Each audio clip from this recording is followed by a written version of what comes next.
ਕਿਵੇਂ ਭਾਰਤੀ ਹਕੂਮਤ ਨੇ ਜਿਹਨੇ ਆਪਣੀਆਂ ਲਾਈਜ਼ ਦੇ ਉੱਤੇ ਬਿਲੀਵ ਕੀਤਾ ਆਪਣੇ ਝੂਠ ਤੇ ਔਰ ਉਹ ਇਹ ਸਮਝਦੇ ਸੀ ਕਿ ਵੀ ਹੁਣ ਅਸੀਂ ਅਮਰੀਕਾ ਦੇ ਜਹਾਜ਼ ਤੇ ਚੜ੍ਹ ਗਏ।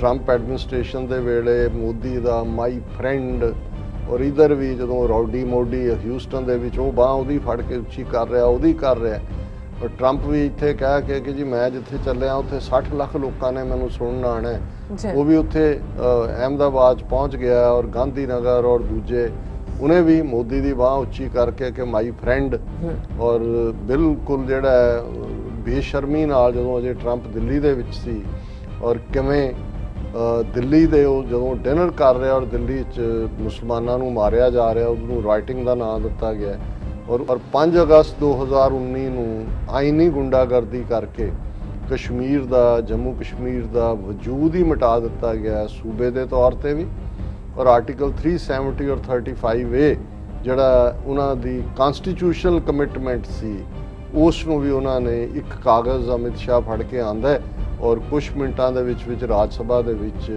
ਉਹ ਸਾਰਾ ਹੀ ਕੰਮ ਕਸ਼ਮੀਰ ਦਾ ਮੁਕਾ ਦਿੱਤਾ ਜਾਂਦਾ ਹਾਂ ਜਾਂ ਨਾ ਮੁਸਬਤ ਜਾਂ ਨਾ ਪੱਖੀ ਇਫੈਕਟ ਡਿਸਕਸ ਕਰਨ ਤੋਂ ਬਿਨਾ ਪ੍ਰੋਪਰਲੀ ਮੌਕਾ ਦਿੱਤੇ ਬਿਨਾ ਔਰ ਉਸ ਅਪਰ ਹਾਊਸ ਉਹਨਾਂ ਦੀ ਮੈਜੋਰਿਟੀ ਵੀ ਨਹੀਂ ਸੀ ਔਰ 2002 ਚ ਮੋਦੀ ਔਰ ਅਮਿਤ ਸ਼ਾਹ ਨੇ ਗੁਜਰਾਤ 'ਚ ਕੀ ਕੀਤਾ ਇਹਦੀ ਹੁੰਦੀ ਹੈ ਤੇ ਜਿਹੜੇ ਉਹਨਾਂ ਦੇ ਥੋੜੇ ਬਹੁਤ ਸੈਂਸੀਬਲ ਬੈਲੈਂਸਡ ਭਾਵੇਂ ਇੰਡੀਅਨ ਨੈਸ਼ਨਲਿਸਟੀ ਕਿਸਮ ਦੇ ਜਿਹੜੇ ਥਿੰਕਰ ਸੀ ਉਹਨਾਂ ਦਾ ਕਹਿਣਾ ਸੀ ਕਿ ਜੇ ਨਵੰਬਰ 84 ਨਾ ਹੁੰਦਾ ਤੇ ਫਿਰ 2002 ਨਹੀਂ ਸੀ ਹੋਣਾ। ਤੇਜ਼ੀ ਨਾਲ ਇਹ ਇੰਸ਼ੋਰੈਂਸ ਜਿਹੜਾ ਅੰਬਾਨੀ ਅਡਾਨੀ ਨੂੰ ਅੱਗੋਂ ਵੇਚਣਾ ਚਾਹੁੰਦੇ ਨੇ ਮੁਲਕ ਨੂੰ ਆਪੋਜੀਸ਼ਨ ਨੇ ਜ਼ਾਹਰ ਹੈ ਕਿ ਵੀ ਇਹ ਕਿਹਾ ਕਿ ਵੀ ਇਹਦੇ ਤੇ ਪਹਿਲਾਂ ਗੱਲ ਕਰੋ ਜਿਹੜੀ ਇਹਦੇ ਤੇ ਡਿਸਕਸ ਕਰੋ।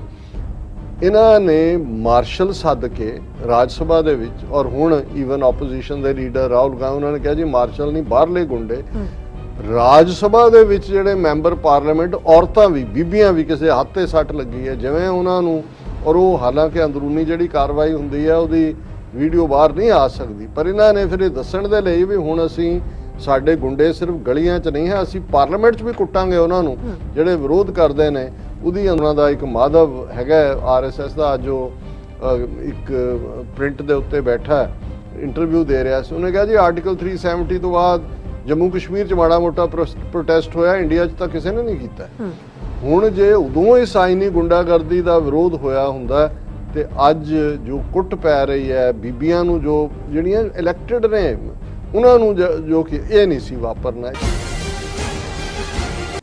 Viewers welcome back on programme. So viewers ਹੁਣ ਆਪਾਂ ਗੱਲਬਾਤ ਕਰਨ ਜਾ ਰਹੇ ਹਾਂ ਇਸ ਵਿਸ਼ੇ ਦੇ ਉੱਪਰ ਆਪਾਂ ਕੱਲ ਵੀ ਗੱਲਬਾਤ ਕੀਤੀ ਸੀ ਇਸ ਵਿਸ਼ੇ ਨੂੰ ਆਪਾਂ ਅੱਗੇ ਤੋਰਦੇ ਹਾਂ। ਸੋ ਇਸ ਵਿੱਚ ਆਪਾਂ ਡਿਸਕਸ ਕਰਨ ਜਾ ਰਹੇ ਹਾਂ ਕਿ ਬਾਹਰਲੇ ਮੁਲਕਾਂ ਵਿੱਚ 5 ਕਕਾਰਾਂ ਵਿੱਚੋਂ ਇੱਕ ਪ੍ਰਮੁੱਖ ਕਕਾਰ ਕਿਰਪਾਨ ਨੂੰ ਲੈ ਕੇ ਇੱਕ ਬਹਿਸ ਜਿਹੜੀ ਹੈ ਛਿੜਦੀ ਹੈ ਕਿ ਕੀ ਕਿਰਪਾਨ ਮਹਿਜ਼ ਇੱਕ ਧਾਰਮਿਕ ਚਿੰਨ੍ਹ ਹੈ ਜਾਂ ਫਿਰ ਸਵੈ ਰੱਖਿਆ ਲਈ ਇੱਕ ਹਥਿਆਰ।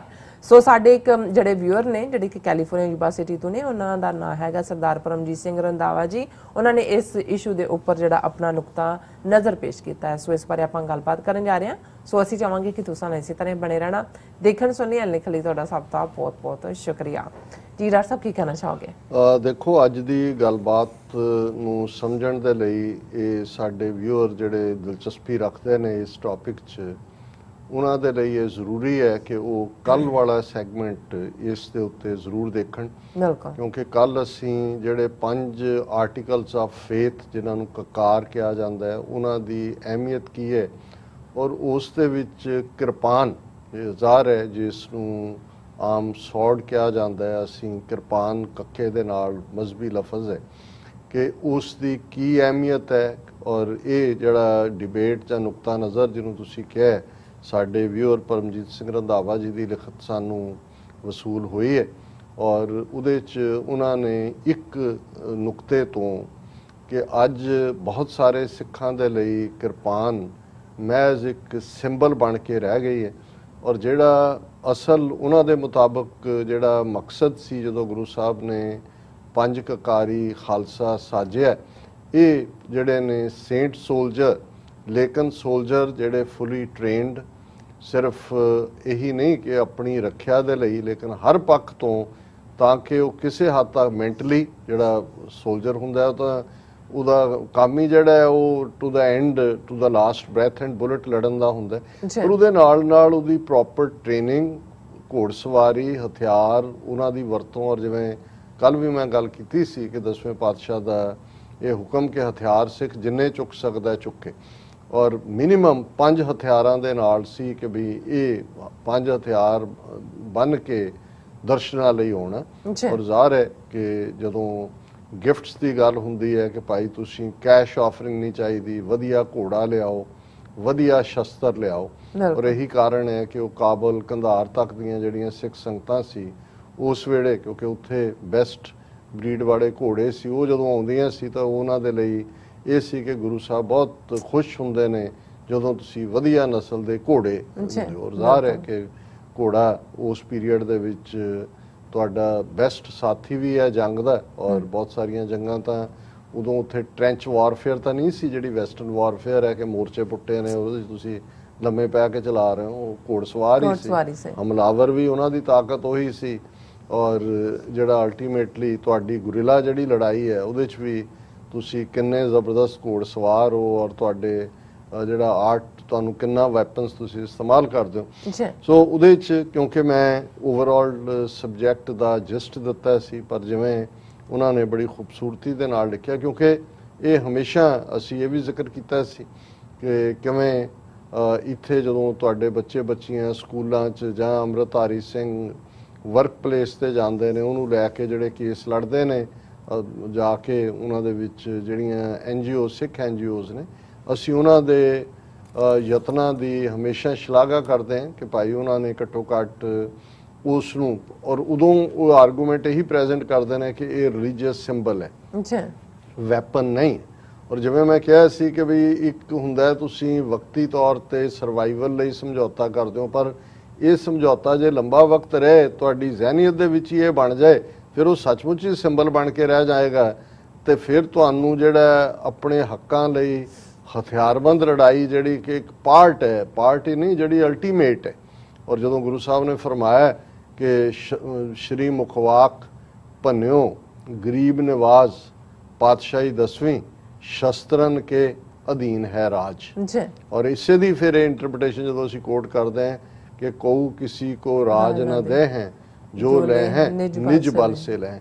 ਸੋ ਇਹ ਤੁਹਾਡੀ ਮੈਂਟਲ ਪ੍ਰੋਗਰਾਮਿੰਗ ਵੀ ਹੁੰਦੀ ਹੈ। ਤੇ ਜੇ ਤੁਸੀਂ ਮੈਂਟਲ ਪ੍ਰੋਗਰਾਮਿੰਗ 'ਚ ਉਹਨੂੰ ਸਿਰਫ ਇੱਕ ਸਿੰਬਲ, ਔਰ ਉਹ ਵੀ ਜਿਹੜਾ ਸਿਰਫ ਤੇ ਸਿਰਫ ਆਪਣੇ ਇੱਕ ਫਿਜ਼ੀਕਲ ਬੀਇੰਗ ਤੇ ਨਾਲ ਰੱਖਣ ਤੱਕ, ਹੋਰ ਉਹਦਾ ਜਿਹੜਾ ਮੈਸੇਜ ਹੈ ਉਹ ਜੇ ਗਵਾਚ ਜਾਏ ਤੇ ਜ਼ਾਹਰ ਹੈ। ਔਰ ਮੇਰਾ ਖਿਆਲ ਹੈ ਵੀ ਵੀਰ ਪਰਮਜੀਤ ਸਿੰਘ ਰੰਧਾਵਾ ਹੋਰਾਂ ਨੇ ਇਸ ਤੱਥ ਤੋਂ ਹੀ ਜਿਹੜਾ ਉਹ ਪਰਦਾ ਚੁੱਕਣ ਦੀ ਕੋਸ਼ਿਸ਼ ਕੀਤੀ ਹੈ ਕਿ ਹਕੀਕਤਨ ਗੁਰੂ ਸਾਹਿਬਾਨ ਦਾ ਮੈਸੇਜ ਕੀ ਸੀ ਤੇ ਅੱਜ ਉਹਨੂੰ ਕਿਵੇਂ ਅਸੀਂ ਜਿਹੜਾ ਸਿਰਫ ਸਿੰਬੋਲਿਜ਼ਮ ਦੇ ਵਿੱਚ ਬਦਲ ਦਿੱਤਾ ਹੈ। ਸੋ ਇਹ ਕੱਲ ਦੀ ਜਸਟ ਸੀ, ਔਰ ਉਹਦੇ 'ਚ ਉਹਨਾਂ ਨੇ ਸ਼ੁਰੂ ਇੱਥੋਂ ਕੀਤਾ ਕਿ without going into details of that historical day on April 13, 1699, which the historians have already described in numerous books, the focus of article is to delve deep into the mind of Guru Sahib and grasp what the Guru Sahib was trying to convey to the gathering.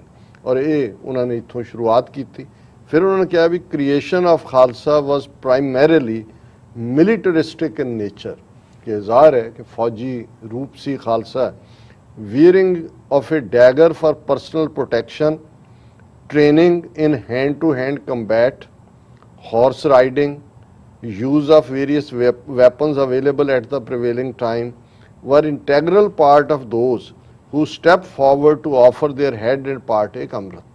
कि ਉਹੀ ਅੱਗੇ ਆਏ, ਉਹਨਾਂ ਨੇ ਅੰਮ੍ਰਿਤ ਦੇ ਲਈ ਆਪਣਾ ਜਿਹੜਾ ਉਹ ਇੱਛਾ ਜ਼ਾਹਰ ਕੀਤੀ, ਜਿਨ੍ਹਾਂ ਨੇ ਆਪਣੇ ਜਿਹੜੇ ਨੇ ਉਹ ਫੌਜੀ ਉਹ ਸਟਾਈਲ ਜਿਹਦੇ 'ਚ ਕਿ ਉਹਨਾਂ ਨੇ ਅਲਟੀਮੇਟਲੀ ਆਪਾ ਕੁਰਬਾਨ ਕਰਨਾ ਹੈ, ਔਰ ਉਹਦੇ 'ਚ ਪੂਰੀ ਟ੍ਰੇਨਿੰਗ ਉਹਨਾਂ ਦੇ ਕੋਲ ਹੈਂਡ ਟੂ ਹੈਂਡ ਕੰਬੈਟ ਹੈ, ਹਾਰਸ ਰਾਈਡਿੰਗ ਹੈ, ਔਰ ਅੱਡ-ਅੱਡ ਹਥਿਆਰਾਂ ਦੀ ਵਰਤੋਂ ਹੈ। ਬਿਲਕੁਲ ਉਹਨਾਂ ਨੇ, ਔਰ ਇਹਦੇ 'ਚ ਤਾਂ ਉਹਨਾਂ ਨੇ ਕਿਹਾ ਵੀ ਗੁਰੂ ਸਾਹਿਬ ਤਾਂ ਉਹਨਾਂ ਨੇ ਕਿਹਾ ਸੀ ਕਿ ਵੀ ਮੈਂ ਉਹਨਾਂ ਨੂੰ ਦਰਸ਼ਨ ਨਹੀਂ ਦਿਆਂਗਾ ਜਿਹੜੇ ਸ਼ਸਤਰਾਂ ਤੋਂ ਬਿਨਾਂ ਆਉਂਦੇ ਨੇ। ਉਹਨਾਂ ਦੇ ਲਫ਼ਜ਼ ਨੇ ਕਿ ਵੀ ਬਿਨਾਂ ਸ਼ਸਤਰੰਗ ਨਰੰਗ ਭੇਡ ਜਾਨੰਗ, ਕਿ ਜੇ ਤੁਹਾਡੇ ਕੋਲ ਸ਼ਸਤਰ ਨਹੀਂ ਨੇ ਤਾਂ ਬੰਦਾ ਜਿਹੜਾ ਸਮਝੋ ਭੇਡ ਹੈ, ਸ਼ੀਪ ਹੈ। ਸੋ ਇਹ ਬਿਲਕੁਲ ਜੋ ਇਹਨਾਂ ਨੇ ਕਿਹਾ ਹੈ, ਪਰਮਜੀਤ ਸਿੰਘ ਹੋਰਾਂ ਨੇ, ਐਜ਼ ਪਰ ਜੋ ਗੁਰੂ ਦਾ ਡਿਕਟੇਟ ਹੈ। ਜੀ ਔਰ ਇਹ ਉਹਨਾਂ ਨੇ ਇਹ ਵੀ ਕਿਹਾ ਕਿ Guru Sahib even convey to ਦਾ ਸਿੱਖ ਸੰਗਤ that horses and weapons as offerings were preferred over other worldly things, ਕਿ ਦੁਨਿਆਵੀ ਬਾਕੀ ਗਿਫਟਸ ਨਾਲੋਂ ਇਹ ਜ਼ਿਆਦਾ ਇੰਪੋਰਟੈਂਟ ਹੈ। ਜੀ ਫਿਰ ਉਹਨਾਂ ਦੀ ਲਿਖਤ ਦੇ ਵਿੱਚ ਮੈਂ ਆਲਰੇਡੀ ਜਿਹਦਾ ਜ਼ਿਕਰ ਕੀਤਾ ਹੀ ਹੈ, ਉਹਨਾਂ ਨੇ ਕਿਹਾ ਕਿ ਵੀ ਦੇਖੋ ਹੁਣ ਇੱਕ ਪਾਸੇ ਤਾਂ ਇਹ ਆਰਡੇਨ ਸੀ ਗੁਰੂ ਨੇ ਆਰਡੇਨ ਕੀਤਾ, ਪਰ ਹਕੀਕਤਨ ਕੀ ਹੋਇਆ, ਉਹਨੇ ਕਿਹਾ ਵੀ ਹੁਣ ਸੰਤ ਜਰਨੈਲ ਸਿੰਘ ਖਾਲਸਾ ਪਿੰਡਾਂ ਵਾਲਿਆਂ ਦੀ ਕਾਲ ਦੇ ਉੱਤੇ ਉਹਨਾਂ ਨੇ ਕਿਹਾ ਜੀ ਮਰਜੀ ਵੜੇ, ਔਰ ਲੱਖ ਤੋਂ ਜ਼ਿਆਦਾ ਜਿਹੜੇ ਆ ਉਹਨਾਂ ਨੇ ਨਾਂ ਵੀ ਲਿਖਾਤੇ। ਪਰ ਜੇ ਅਸੀਂ ਹਕੀਕਤਨ ਦੇਖੀਏ ਤੇ ਉੱਥੇ ਉਹਨਾਂ ਦੇ ਨਾਲ ਜੂਝਣ ਵਾਲੇ ਕਿੰਨੇ ਸੀ, ਔਰ ਉਹ ਬਾਅਦ 'ਚ, ਕਿਉਂਕਿ ਇੱਕ ਤੁਸੀਂ ਜਜ਼ਬਾਤੀ ਤੌਰ ਤੇ ਆਪਣੀ ਸੁਹਿਰਦਤਾ ਦਿਖਾਉਂਦੇ ਹੋ, ਪਰ ਲੜਾਈ ਦਾ ਮਤਲਬ ਤਾਂ ਪੂਰੀ ਟ੍ਰੇਨਿੰਗ ਵੀ ਹੈ। ਤੁਹਾਡਾ ਫੌਜੀ ਕਰੈਕਟਰ, ਫੌਜੀ ਮਾਈਂਡਸੈਟ ਹੋਣਾ, ਤੇ ਫਿਰ ਜਿਹੜਾ ਤੁਹਾਡੇ ਕੋਲ ਲੋੜੀਂਦੇ ਹਥਿਆਰ ਹੋਣੇ। ਔਰ ਉਹਦੇ 'ਚ ਉਹਨਾਂ ਨੇ ਖਾਸ ਤੌਰ ਤੇ ਨਿਹੰਗ ਜ਼ਿਕਰ ਕੀਤਾ। ਉਹਨਾਂ ਨੇ ਕਿਹਾ ਜੀ ਠੀਕ ਹੈ, ਅੱਜ ਜਦੋਂ ਅਸੀਂ ਨਿਹੰਗਾਂ ਨੂੰ ਦੇਖਦੇ ਹਾਂ, ਗੁਰੂ ਕੀਆਂ ਫੌਜਾਂ ਕਰਕੇ ਉਹਨਾਂ ਨੂੰ ਐਡਰੈਸ ਕੀਤਾ ਜਾਂਦਾ ਹੈ, ਪਰ ਉਹਨਾਂ ਨੇ ਕਿਹਾ ਵੀ cunning Hindu Brahmins are smart, intelligent and diplomats. ਇਹ ਤਿੰਨੋਂ ਹੀ ਨੇ।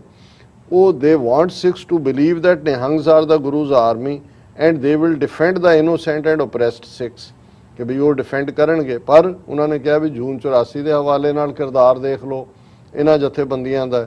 ਔਰ ਇਹ ਜਿਹੜਾ ਉਹਨਾਂ ਨੇ ਕਿਹਾ ਵੀ ਅੱਜ ਹਾਲ ਇਹ ਹੈ ਕਿ ਉਹ ਜਿਵੇਂ ਯੂਰਪ ਦੇ ਵਿੱਚ ਜਿਪਸੀ ਜਿਹੜੇ ਨੇ ਉਹ ਐਂਟਰਟੇਨਰ ਬਣੇ ਹੋਏ ਨੇ ਕਰਾਊਡਸ ਦੇ, ਇਵੇਂ ਹੀ ਜਿਹੜੇ ਨੇ ਨਿਹੰਗ ਐਂਟਰਟੇਨਰ ਨੇ। ਔਰ ਹੁਣ ਤਾਂ ਮੈਂ ਦੇਖਦਾ ਕਿ ਵਾਰੀ ਉਹ ਜਦੋਂ ਆਪਣੇ ਟ੍ਰਿਕ ਵੀ ਕਰਦੇ ਨੇ, ਉਹ ਇਸ ਕਿਸਮ ਦੇ ਨੇ ਜਿਹੜੇ ਉਹ ਬਿਲਕੁਲ ਹੀ ਜਗਲਰੀ ਵਾਲਾ ਕੰਮ ਹੈ। ਔਰ ਮੰਤਵਤਾ ਔਰ ਖਾਲਿਸਤਾਨ ਦੀ ਸਟਰਗਲ 'ਚ ਵੀ ਤੁਹਾਨੂੰ ਕੋਈ ਨਜ਼ਰ ਨਹੀਂ ਆਉਂਦਾ ਵੀ ਨਿਹੰਗ ਜਥੇਬੰਦੀਆਂ, ਉਹ ਤਾਂ ਉਹਨਾਂ ਨੂੰ ਬਹੁਤ ਸਾਰਿਆਂ ਨੂੰ ਉਸ ਕਿਸਮ ਦਾ ਉਹਨਾਂ ਨੇ, ਸਰਕਾਰ ਨੇ ਈਵਨ ਢੱਠਾ ਅਕਾਲ ਤਖਤ ਬਣਾਉਣ ਲਈ ਬਾਬਾ ਸੰਤਾ ਸਿੰਘ ਜਿਹੜਾ ਬੁੱਢਾ ਦਲ ਦਾ ਮੁਖੀ ਸੀ, ਸਰਕਾਰ ਸੇਵਾ ਲਈ ਉਹਨੂੰ ਮੋਹਰਾ ਬਣਾਇਆ ਹੋਇਆ ਸੀ। ਸੋ ਉਹਨਾਂ ਨੇ ਇਹ ਕਿਹਾ ਕਿ ਵੀ ਇਹ ਠੀਕ ਹੈ ਕਿ ਵੀ ਅਸੀਂ ਜਿਹੜਾ ਪਾਰਟ, ਫਿਰ ਉਹਨਾਂ ਨੇ ਇੱਕ ਜਿਹੜੀ ਦਿਲਚਸਪ, ਮੈਂ ਹੁਣ ਵਕਤ ਕਰਕੇ ਡੀਟੇਲ 'ਚ ਨਹੀਂ ਜਾਵਾਂਗਾ, ਗੋਲਡਾ ਮਾਇਰ ਨੂੰ ਕੋਟ ਕੀਤਾ ਕਿ ਜਦੋਂ ਇਜ਼ਰਾਈਲ ਦੀ ਪ੍ਰਾਈਮ ਮਿਨਿਸਟਰ ਸੀ ਔਰ ਉਹਨੇ ਜਦੋਂ ਅਮਰੀਕਾ ਦੇ ਨਾਲ ਟ੍ਰੀਟੀ ਕੀਤੀ ਹਥਿਆਰ ਖਰੀਦਣ ਦੀ, ਉਹਨਾਂ ਦਾ ਆਪਣਾ ਹਾਲ ਮਾੜਾ ਸੀ, ਔਰ ਉਹਨੂੰ ਪੁੱਛਿਆ ਕਿਸੇ ਜਰਨਲਿਸਟ ਨੇ, ਔਰ ਉਸ ਤੋਂ ਬਾਅਦ ਜੰਗ ਹੋਈ, ਉਹਨੇ ਇਜ਼ਰਾਈਲ ਨੇ ਹਰਾਇਆ 6 ਅਰਬ ਦੇਸ਼ਾਂ ਨੂੰ, ਕਿ ਉਹਨੇ ਕਿਹਾ ਕੀ ਹੈ, ਉਹਨੇ ਫਿਰ ਨਬੀ ਮੁਹੰਮਦ ਸਾਹਿਬ ਦਾ ਹਵਾਲਾ ਦਿੱਤਾ ਕਿ ਉਹਨਾਂ ਦੀ ਜਿਹੜੇ ਨੇ ਹਜ਼ਰਤ ਆਇਸ਼ਾ ਉਹਨਾਂ ਦੇ ਘਰੋਂ, ਉਹਨਾਂ ਨੇ ਜਦੋਂ ਉਹਨਾਂ ਦਾ ਨਬੀ ਚਲੇ ਜਾਂਦੇ ਨੇ ਔਰ ਹਾਲਾਤ ਘਰੇਲੂ ਠੀਕ ਨਹੀਂ ਨੇ, ਔਰ ਉਹਨਾਂ ਨੇ ਜਦੋਂ ਈਵਨ ਤੇਲ ਲੈਣ ਦੇ ਲਈ ਵੇਚੀ ਉਹਨਾਂ ਦੀ ਸ਼ੀਲਡ, ਜਿਹੜੀ ਢਾਲ ਜਿਹਨੂੰ ਅਸੀਂ ਕਹਿੰਦੇ ਹਾਂ, ਉਹਨੇ ਕਿਹਾ 7 ਤਲਵਾਰਾਂ ਲਟਕ ਰਹੀਆਂ ਸੀ ਕੰਧ ਦੇ ਉੱਤੇ, ਉਹ ਨਹੀਂ, ਉਹ ਉਹਨਾਂ ਨੇ ਢਾਲ ਦਿੱਤੀ। ਉਹਨਾਂ ਨੇ ਕਿਹਾ ਵੀ ਮੈਂ ਕੰਪੈਰੀਟਿਵ ਰਿਲੀਜਨ ਦੀ ਸਟੂਡੈਂਟ ਰਹੀ ਹਾਂ, ਇਹ ਮੇਰੇ ਲਈ ਇਨੀਸ਼ੀਏਟਿਵ ਬਣਿਆ, ਜਾਂ ਇਹ ਮੇਰੇ ਲਈ ਜਿਹੜੀ ਇਹ ਮੋਟੀਵੇਸ਼ਨ ਸੀ ਕਿ ਭੁੱਖੇ ਰਹਿ ਲਓ, ਕੁਛ ਕਰ ਲਓ, ਅਲਟੀਮੇਟਲੀ ਹਥਿਆਰ ਤੁਹਾਡਾ ਸੇਵੀਅਰ ਹੈ। ਉਹਨਾਂ ਨੇ ਕਿਹਾ ਵੀ ਮੈਂ ਉੱਥੋਂ ਹੀ ਮੋਟੀਵੇਸ਼ਨ ਲਈ, ਔਰ ਇਵੈਂਚੁਅਲੀ ਜਿਹੜੇ ਨੇ ਮੈਂ ਇਜ਼ਰਾਈਲ ਤੰਗ ਹਾਲਤਾਂ ਜੋ ਗੁਜ਼ਰਿਆ ਸੀ, ਬਟ ਬੈਸਟ ਵੈਪਨ ਅਮਰੀਕਾ ਤੋਂ ਅਸੀਂ ਲਏ ਔਰ ਉਹਦੇ ਨਾਲ ਅਸੀਂ ਉਹਨਾਂ ਨੂੰ ਡਿਫੀਟ ਦਿੱਤੀ। ਸੋ ਇਸ ਵਾਕਿਆ ਨੂੰ ਉਹਨਾਂ ਨੇ ਕੋਟ ਕੀਤਾ, ਔਰ ਮੈਂ ਬਾਅਦ 'ਚ ਉਹਦੀ ਕਨਫਰਮੇਸ਼ਨ ਦੇ ਲਈ ਜਿਹੜਾ ਇੱਕ ਪੂਰਾ ਆਰਟੀਕਲ ਵੀ ਦੇਖਿਆ ਸਿਆਸਤ ਡੇਲੀ ਦਾ, ਜਿਹੜੀ ਇਸਲਾਮਿਕ ਪਬਲੀਕੇਸ਼ਨ ਹੈ, ਉੱਤੇ ਪਰਸ਼ੀਅਨ 'ਚ ਵੀ ਲਿਖਿਆ ਹੋਇਆ, ਔਰ ਉਹਦੇ 'ਚ ਉਹਦਾ ਹੈਡਲਾਈਨ ਇਹ ਹੈ, what Israeli former prime minister Golda Meir learned from the prophet Muhammad peace be upon him. ਇਹ 18 ਮਈ 2018 ਦਾ ਆਫਰੀਨ ਜਿਹੜੇ ਨੇ ਇਹਦੇ ਲਿਖਾਰੀ ਨੇ, ਔਰ ਇਹਨੂੰ ਕੋਟ ਕਰਕੇ ਉਹਨਾਂ ਨੇ ਫਿਰ ਕਿਹਾ ਕਿ ਵੀ ਇੱਕ ਪਾਸੇ ਤਾਂ ਇਹ ਮੈਸੇਜ ਹੈ, ਪਰ ਦੂਜੇ ਪਾਸੇ ਕੀ ਹੈ, Sikhs of today have completely forgotten what the Guru envisioned for them Khalsa Raj, ਕਿ ਜੇ ਅਸੀਂ ਰਾਜ ਭਾਗ ਦਾ ਲੱਭਦੇ ਹਾਂ। ਔਰ ਅੱਜ ਦੇ ਪੀਰੀਅਡ 'ਚ ਕਹਿਣਾ ਹੋਏ ਤਾਂ ਤਾਲਿਬਾਨ ਸਾਡੇ ਸਾਹਮਣੇ ਇੱਕ ਉਦਾਹਰਣ ਹੈ ਕਿ ਕਿਵੇਂ ਇਹਨਾਂ 40 ਸਾਲਾਂ 'ਚ 2 ਪਾਵਰਫੁਲ ਐਮਪਾਇਰ ਉਹਨਾਂ ਨੂੰ ਡਿਫੀਟ ਕੀਤਾ, ਔਰ ਤੁਸੀਂ ਉਹਨਾਂ ਦਾ ਹੁਣ ਵੀ ਜਿਹੜੀਆਂ ਪਿਕਚਰਸ ਆ ਰਹੀਆਂ, ਭਾਵੇਂ ਉਹ ਕੰਬਲ ਜਿਹਾ ਲਪੇਟਿਆ ਹੋਏਗਾ, ਕੋਈ ਤੁਹਾਨੂੰ ਉਹਨਾਂ ਨੇ ਕੋਈ ਰੇਸ਼ਮ ਦੇ ਕੱਪੜੇ ਨਹੀਂ ਪਾਏ ਹੋਏ, ਪਰ ਕਿਸੇ ਕੋਲ AK-47 ਹੈ, ਕਿਸੇ ਕੋਲ ਕਾਰਬਾਈਨ ਹੈ, ਅਲਟੀਮੇਟਲੀ ਹਥਿਆਰ ਨੇ ਔਰ ਮਰਨ ਲਈ ਤਿਆਰ ਨੇ। ਔਰ ਉਹਦੇ ਉਹਨਾਂ ਨੇ ਕਿਹਾ ਵੀ ਅਸੀਂ they have become mere puppets of the few politicians who themselves are government agents, ਕਿ ਵੀ ਉਹ ਪਪਟ ਬਣੇ ਹੋਏ ਨੇ ਜਿਹੜੇ ਉਹਨਾਂ ਦੇ ਜਿਹੜੇ ਅੱਗੋਂ ਗਵਰਨਮੈਂਟ ਏਜੰਟ ਨੇ। ਜੀ The innocent Sikhs pendulum between one political party and other without a clue that no one has any vested interest in promoting the welfare of the Panth. ਪੰਥ ਦਾ ਭਰਾ ਕਿਸੇ ਦੇ ਸਾਹਮਣੇ ਨਹੀਂ ਹੈ। ਪੈਂਡੂਲਮ ਦੀ ਤਰ੍ਹਾਂ ਇੱਕ ਪਾਰਟੀ ਆ ਗਈ, ਕਾਂਗਰਸ ਚੋਂ ਨਿਕਲਿਆ, ਅਕਾਲੀਆਂ ਨੂੰ ਬਣਾ ਦਿਓ, ਫਿਰ ਆਮ ਆਦਮੀ, ਫਿਰ ਪੈਂਡੂਲਮ ਵਾਪਸ ਚਲਾ ਜਾਂਦਾ। ਉਹਨਾਂ ਨੇ ਕਿਹਾ ਵੀ ਇਵੇਂ ਹੀ ਜਿਹੜੇ ਬਣੇ ਹੋਏ ਨੇ। ਔਰ even Amritdhari Sikh sporting a kirpan on an, ਫਿਰ ਉਹਨਾਂ ਨੇ ਕਿਹਾ ਵੀ ਇਹ ਜਿਹੜਾ ਅੱਜ ਸਾਡਾ ਗਾਤਰੇ ਵਾਲਾ ਇਹ ਵੀ ਸਾਨੂੰ ਬ੍ਰਿਟਿਸ਼ਰਸ ਨੇ ਦਿੱਤਾ ਹੈ, ਔਰ ਇਹ ਜਿਹੜਾ dagger itself is a ceremonial in nature and is impractical for self defence. ਕਿ ਸਿੰਬਲ ਤਾਂ ਠੀਕ ਹੈ, ਪਰ ਤੁਸੀਂ ਇਹਦੇ ਨਾਲ ਜਿਹੜਾ ਸੈਲਫ ਡਿਫੈਂਸ ਦਾ ਇੱਕ ਹਥਿਆਰ ਤਾਂ ਨਹੀਂ ਹੈ ਜਿਹੜਾ ਉਹਨੂੰ ਡਿਫੈਂਡ ਕਰ ਸਕੇ। ਸੋ ਉਹਨਾਂ ਨੇ ਕਿਹਾ ਵੀ ਇਹ ਅਸੀਂ ਕਿੰਨੀਆਂ ਉਦਾਹਰਨਾਂ ਦੇਖ ਰਹੇ ਹਾਂ ਵੀ ਕਿਵੇਂ ਈਵਨ ਜਿਨ੍ਹਾਂ ਨੇ ਛੋਟੀ ਕਿਰਪਾਨ ਪਾਈ ਹੈ ਉਹਨਾਂ ਨੂੰ ਬੇਇੱਜ਼ਤ ਕੀਤਾ ਜਾਂਦਾ ਹੈ। ਔਰ ਐਂਡ 'ਚ ਉਹਨਾਂ ਨੇ ਜਿਹੜਾ ਦਿੱਤਾ ਹੈ, ਮੈਂ ਕਿਉਂਕਿ ਉਹਨਾਂ ਦੇ ਵਿਚਾਰ ਨੇ ਔਰ ਮੈਂ ਸਮਝਦਾ ਵੀ ਅਸੀਂ ਜਦੋਂ ਵੀ ਕੋਈ ਡਿਬੇਟ ਜਿਹੜੀ ਹੁੰਦੀ ਹੈ ਉਹਦੇ ਤੁਸੀਂ ਇੱਕ ਸਾਈਡ ਨੂੰ ਉਹਨਾਂ ਨੇ tool kit for Khalsa of today ਵੀ ਹੁਣ ਇਲਾਜ ਕੀ ਹੈ ਇਸ ਸਾਰੇ ਦਾ, ਬਿਮਾਰੀ ਉਹਨਾਂ ਨੇ ਡਾਇਗਨੋਸ ਕੀਤੀ।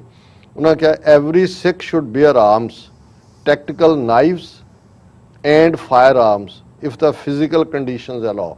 ਕਿ ਜੇ ਸਿਹਤਮੰਦ ਹੈ ਸਿੱਖ ਤੇ ਹਰ ਸਿੱਖ ਜਿਹੜਾ ਹੈ ਉਹ ਹਥਿਆਰਬੰਦ ਹੋਏ, ਚੰਗੇ ਜਿਹੜੇ ਨੇ ਉਹ ਡੈਗਰ, ਨਾਈਫ ਔਰ ਫਾਇਰ ਆਰਮਸ, ਪੂਰੀਆਂ ਗਨਸ ਔਰ ਜੋ ਵੀ ਅਫੋਰਡ ਕਰ ਸਕਦਾ ਹੈ। Must receive hand to hand combat training in at least one of the following combative arts. ਜਿਹੜੇ ਉਹਨਾਂ ਨੇ ਆਰਟ ਲਿਖਿਆ ਵੈਸੇ ਮੈਨੂੰ ਵੀ ਨਹੀਂ ਪਤਾ, ਹੁਣ ਮੈਂ ਡਿਕਸ਼ਨਰੀ ਜਾ ਕੇ ਦੇਖਾਂਗਾ ਵੀ ਉਹਨਾਂ ਦਾ ਕੀ ਹੈ। ਉਹਨਾਂ ਨੇ ਕਿਹਾ ਵੀ hand to hand combat training ਲੈਣ ਕਰੈਵ ਮਾਗਾ ਔਰ ਸਿਸਟੈਮਾ। ਇਹ ਜ਼ਾਹਰ ਹੈ ਕਿ ਜਿਹੜਾ ਇਹ ਕੰਬੈਟ ਦੇ ਲੇਟੈਸਟ ਸਟਾਈਲ ਹੋਣਗੇ। All individuals wearing a kirpan must receive proper training. ਉਹਦੇ 'ਚ ਉਹਨਾਂ ਨੇ Kali Eskrima is one method. ਹੁਣ ਬੇਸ਼ੱਕ ਉਹ ਸੌਰਡ ਆਫ ਸਮੂਰਾਏ ਔਰ ਜਾਪਾਨੀਆਂ ਦੇ ਕੋਲ ਹੈ, ਹੋ ਸਕਦਾ ਉਹਨਾਂ ਦਾ ਇਹ ਹੋਏ, ਮੈਂ ਇਹਨੂੰ ਵੀ ਕਿਉਂਕਿ ਮੈਨੂੰ ਪਤਾ ਨਹੀਂ ਹੈ, ਪਰ ਇਹ ਉਹਨਾਂ ਨੇ ਬੜਾ ਡਿਟੇਲ ਇਸ ਦਿੱਤਾ ਹੈ। All Sikhs must receive proper training in the use of pistol, carbine and long range rifles from qualified ਇੰਸਟਰਕਟਰਸ।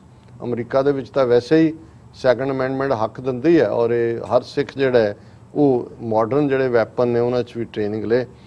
Sikhs must shun use of alcohol and other drugs. ਕਿ ਸ਼ਰਾਬੀ ਔਰ ਅਮਲੀ ਹੋ ਕੇ ਤੁਸੀਂ ਹਥਿਆਰਬੰਦ ਲੜਾਈ ਦੀ ਗੱਲ ਭੁੱਲ ਜਾਓ। Economic bleeding of Sikh society must B stopped as soon as possible, whether it is unnecessary expenditures in social functions or diversion of Sikh Gurdwara funds to non-Sikh causes. ਹੁਣ ਤੁਸੀਂ ਕਰੋੜਾਂ ਦੇਈ ਜਾਓ ਜੀ, ਅਸੀਂ ਕ੍ਰਿਕਟ ਟੀਮ ਨੂੰ ਦੇ ਦਿੱਤਾ ਹੈ, ਅਸੀਂ ਹਾਕੀ ਟੀਮ ਨੂੰ ਦੇ ਦਿੱਤਾ ਹੈ, ਤੁਹਾਡੇ ਆਪਣੇ ਉਹਨਾਂ ਨੇ ਕਿਹਾ ਵੀ ਇਹ ਜਿਹੜੀ ਅਸੀਂ ਔਰ ਵਿਆਹਾਂ ਸ਼ਾਦੀਆਂ ਤੇ ਇੱਕ ਦੂਜੇ ਤੋਂ ਵੱਧ ਕੇ ਇਹ ਬੰਦ ਕਰੋ ਸਾਰਾ, ਔਰ ਇਹ ਬਲੀਡ ਕਰ ਰਿਹਾ ਸਾਨੂੰ ਇਕਨੋਮਿਕਲੀ।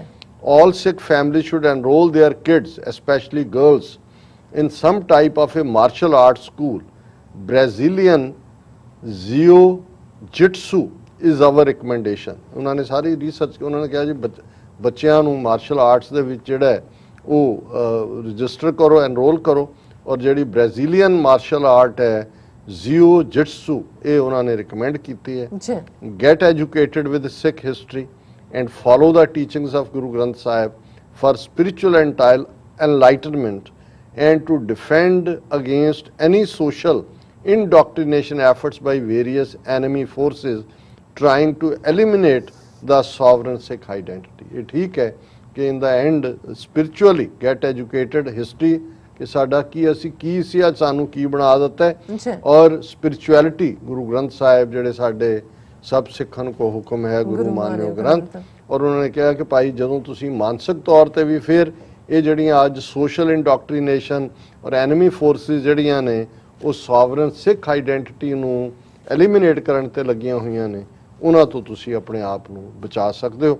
ਸੋ ਅਸੀਂ ਵੀਰ ਪਰਮਜੀਤ ਸਿੰਘ ਰੰਧਾਵਾ ਹੋਰਾਂ ਦਾ ਬਹੁਤ ਸ਼ੁਕਰੀਆ ਅਦਾ ਕਰਦੇ ਔਰ ਅਸੀਂ ਇਹ ਵੈਲਕਮ ਕਰਾਂਗੇ ਜੇ ਕੋਈ ਆਪੋਜ਼ਿਟ ਜਾਂ ਈਵਨ ਇਸੇ ਲਾਈਨ ਦੇ ਉੱਤੇ ਕੋਈ ਹੋਰ ਵਿਊ ਪੁਆਇੰਟ ਵੀ ਕੋਈ ਸਾਡੇ ਵੀਰ ਭੈਣ ਦੇ ਤੇ ਅਸੀਂ ਉਸ ਨੂੰ ਐਪਰੀਸ਼ੀਏਟ ਕਰਾਂਗੇ। ਜੀ ਰਾਜ ਸਾਹਿਬ ਤੁਹਾਡਾ ਬਹੁਤ ਬਹੁਤ ਸ਼ੁਕਰੀਆ। ਸੋ ਇੱਥੇ ਲੈਣੇ ਬ੍ਰੇਕ। ਵਿਊਅਰਸ ਤੁਸੀਂ ਕਿਤੇ ਨਹੀਂ ਜਾਣਾ, ਮਿਲਦੇ ਹਾਂ after this short break.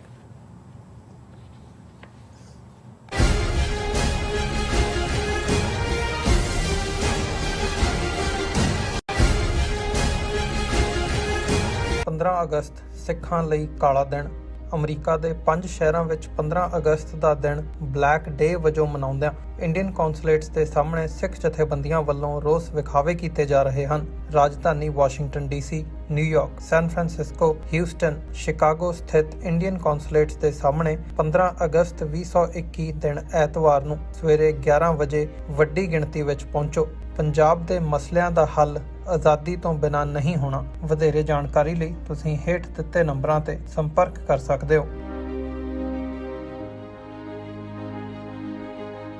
United Sikhs ਅਤੇ food bank for New York city ਵੱਲੋਂ ਨਿਊਯਾਰਕ ਸਿਟੀ ਵਿੱਚ ਹਰ ਮਹੀਨੇ ਕੀਤੀ ਜਾਂਦੀ ਭੋਜਨ ਸੇਵਾ 'ਚ ਸਾਥ ਦੇਵੋ। ਲੋੜਵੰਦਾਂ ਨੂੰ ਤਾਜ਼ਾ ਭੋਜਨ, ਪ੍ਰੋਟੀਨ ਅਤੇ ਲੰਮੇ ਸਮੇਂ ਤੱਕ ਵਰਤਿਆ ਜਾਣ ਵਾਲਾ ਭੋਜਨ ਵੰਡਿਆ ਜਾਂਦਾ ਹੈ। ਇਸ ਸ਼ਨੀਵਾਰ 14 ਅਗਸਤ ਵਾਲੇ ਦਿਨ ਦੁਪਹਿਰ 12 ਵਜੇ ਤੋਂ 2 ਵਜੇ ਤੱਕ ਗੁਰਦੁਆਰਾ ਸਿੱਖ ਸੈਂਟਰ ਆਫ ਨਿਊਯਾਰਕ ਵਿਖੇ ਪਹੁੰਚੋ। ਨਿਊਯਾਰਕ ਸ਼ਹਿਰ ਵਿੱਚ ਵਸਦੇ ਪਰਿਵਾਰਾਂ ਲਈ ਇਸ ਪ੍ਰੋਗਰਾਮ ਦਾ ਖੁੱਲ੍ਹਾ ਸੱਦਾ ਹੈ। ਇਹਨਾਂ ਖਾਸ ਗੱਲਾਂ ਦਾ ਖਾਸ ਧਿਆਨ ਰੱਖੋ। ਗਰਮ ਕੱਪੜੇ ਅਤੇ ਮਾਸਕ ਪਾਓ। ਆਪਣਾ ਕਾਰਟ ਅਤੇ ਫਾਲਤੂ ਬੈਗ ਨਾਲ ਲੈ ਕੇ ਆਓ। ਇੱਕ ਦੂਜੇ ਤੋਂ 6 ਫੁੱਟ ਦੀ ਦੂਰੀ ਬਣਾਈ ਰੱਖੋ। ਇਸ ਸੇਵਾ ਵਿੱਚ ਸਹਿਯੋਗ ਦੇਣ ਲਈ ਯੂਨਾਈਟਿਡ ਸਿੱਖਸ ਨਾਲ ਇਸ ਨੰਬਰ ਤੇ ਸੰਪਰਕ ਕਰੋ 646-688-3525।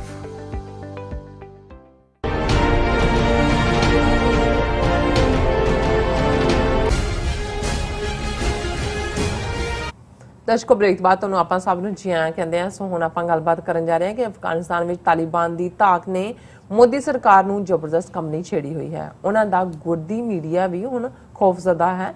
ਸਰਕਾਰੀ ਹਲਕਿਆਂ ਵਿੱਚ ਇਹ ਡਰ ਜ਼ਾਹਿਰ ਕੀਤਾ ਜਾ ਰਿਹਾ ਹੈ ਕਿ ਅਫਗਾਨਿਸਤਾਨ ਦੇ ਪੂਰੀ ਤਰ੍ਹਾਂ ਤਾਲਿਬਾਨ ਦਾ ਕਬਜ਼ਾ ਹੋ ਜਾਣ ਤੋਂ ਬਾਅਦ ਉਹਨਾਂ ਦੇ ਗੁਰੀਲੇ ਕਸ਼ਮੀਰ ਵਾਦੀ ਵਿੱਚ ਰੁਕ ਕਰ ਸਕਦੇ ਹਨ। ਸੋ ਇਸ ਬਾਰੇ ਆਪਾਂ ਗੱਲਬਾਤ ਕਰਨ ਜਾ ਰਹੇ ਹਾਂ। ਸੋ ਅਸੀਂ ਚਾਹਾਂਗੇ ਕਿ ਤੁਸੀਂ ਸਾਨੂੰ ਇਸੇ ਤਰ੍ਹਾਂ ਬਣੇ ਰਹਿਣਾ, ਦੇਖਣ ਸੁਣਨ ਲਈ ਐਂਡ ਲਿਖਣ ਲਈ ਤੁਹਾਡਾ ਸਭ ਦਾ ਬਹੁਤ ਬਹੁਤ ਸ਼ੁਕਰੀਆ ਜੀ। ਡਾਕਟਰ ਸਾਹਿਬ, ਕੀ ਵਿਚਾਰ ਨੇ? ਦੇਖੋ, ਉਹ ਗੱਲ ਤਾਂ ਕਦੇ ਹੁੰਦੀ ਸੀ ਕਿ ਵੀ ਸੁਨਿਆਰ ਦੀ ਜਿਹੜੀ ਝਾਂਜਰ ਕਿਤੇ ਘੜੀ ਤੇ ਕਹਿੰਦਾ ਸੀ ਵੀ ਧਮਕ ਜਲੰਧਰ ਪੈਂਦੀ। ਸੋ ਹੁਣ ਗੱਲ ਤਾਂ ਕਾਬਲ ਦੇ ਦੁਆਲੇ ਘੁੰਮ ਰਹੀ ਹੈ। ਬਾਕੀ ਤਾਂ ਤਿੰਨੋਂ ਵੱਡੇ ਸ਼ਹਿਰ ਪਿਛਲੇ 24 ਘੰਟੇ ਦੇ ਵਿੱਚ ਹੈਰਾਤ ਵੀ, ਗਜ਼ਨੀ ਵੀ ਔਰ ਕੰਧਾਰ ਵੀ ਤਾਲਿਬਾਨ ਦੇ ਕਬਜ਼ੇ 'ਚ ਨੇ। ਹੁਣ ਉਹ 95 ਮੀਲ ਦੂਰ ਕਾਬਲ ਤੋਂ ਹਾਈਵੇ ਰੋਕ ਕੇ ਬੈਠੇ ਨੇ, ਜਿਹੜਾ ਕਾਬਲ ਵਾਲਾ ਹੈ, ਔਰ ਬਹੁਤ ਜਲਦੀ ਇਹ ਘੇਰਾ ਤੰਗ ਹੁੰਦਾ ਜਾ ਰਿਹਾ। ਹਾਲਾਂ ਅੱਜ ਇੱਕ ਅਟੈਂਪਟ ਦੋਹਾ ਦੇ ਵਿੱਚ ਹੋਏਗਾ ਕਿ ਜਿਹਦੇ 'ਚ ਅਫਗਾਨਿਸਤਾਨ ਹਕੂਮਤ ਨੇ ਕੋਈ ਪੀਸ ਆਫਰ ਦਿੱਤੀ ਹੈ ਕਿ ਜੀ ਪੀਸ ਗਵਰਨਮੈਂਟ ਬਣਾ ਲਈਏ, ਔਰ ਜੇ ਤਾਂ ਕੋਈ ਜਿਹੜਾ ਉਹ ਪੀਸਫੁਲੀ ਗੱਲ ਨਿਬੜ ਜਾਂਦੀ ਹੈ। ਅਦਰਵਾਈਜ਼ ਜਿਹੜਾ ਫਾਲ ਆਫ ਕਾਬੁਲ ਇਹੀ ਨਹੀਂ, ਇਮੀਨੈਂਟ ਹੈ। ਅਸੀਂ ਕੱਲ ਕਿਹਾ ਸੀ ਇਮੀਨੈਂਟ ਅੰਗਰੇਜ਼ੀ ਦਾ ਲਫ਼ਜ਼ ਹੁੰਦਾ, ਬਹੁਤ ਕਰੀਬ ਹੈ, ਪਰ ਹੁਣ ਤਾਂ ਐਂ ਲੱਗਦਾ ਹੈ ਕਿ ਵੀ ਇਹ ਕਿਸੇ ਪਲ ਵੀ ਹੋ ਸਕਦਾ ਹੈ। ਔਰ ਅਦਰਵਾਈਜ਼ ਇਹ ਬੜਾ ਖੂਨਰੇਜ਼ੀ, ਖੂਨ ਖਰਾਬੇ ਵਾਲੀ ਗੱਲ ਹੋਏਗੀ। ਹੁਣ ਧਮਕ ਜਲੰਧਰ ਪੈਂਦੇ ਨਹੀਂ, ਧਮਕ ਦਿੱਲੀ ਪੈਂਦੀ, ਕਾਬਲ ਦੀ। ਹੁਣ ਇਹ ਹੈ ਕਿ ਵੀ ਕਿਵੇਂ ਭਾਰਤੀ ਹਕੂਮਤ ਨੇ, ਜਿਹਨੇ ਆਪਣੀਆਂ ਲਾਈਜ਼ ਦੇ ਉੱਤੇ ਬਿਲੀਵ ਕੀਤਾ, ਆਪਣੇ ਝੂਠ ਤੇ, ਔਰ ਉਹ ਇਹ ਸਮਝਦੇ ਸੀ ਕਿ ਵੀ ਹੁਣ ਅਸੀਂ ਅਮਰੀਕਾ ਦੇ ਜਹਾਜ਼ ਤੇ ਚੜ੍ਹ ਗਏ। ਟਰੰਪ ਐਡਮਿਨਿਸਟ੍ਰੇਸ਼ਨ ਦੇ ਵੇਲੇ ਮੋਦੀ ਦਾ ਮਾਈ ਫਰੈਂਡ, ਔਰ ਇਧਰ ਵੀ ਜਦੋਂ ਰੌਡੀ ਮੋਡੀ ਹਿਊਸਟਨ ਦੇ ਵਿੱਚ ਉਹ ਬਾਂਹ ਉਹਦੀ ਫੜ ਕੇ ਉੱਚੀ ਕਰ ਰਿਹਾ, ਉਹਦੀ ਕਰ ਰਿਹਾ।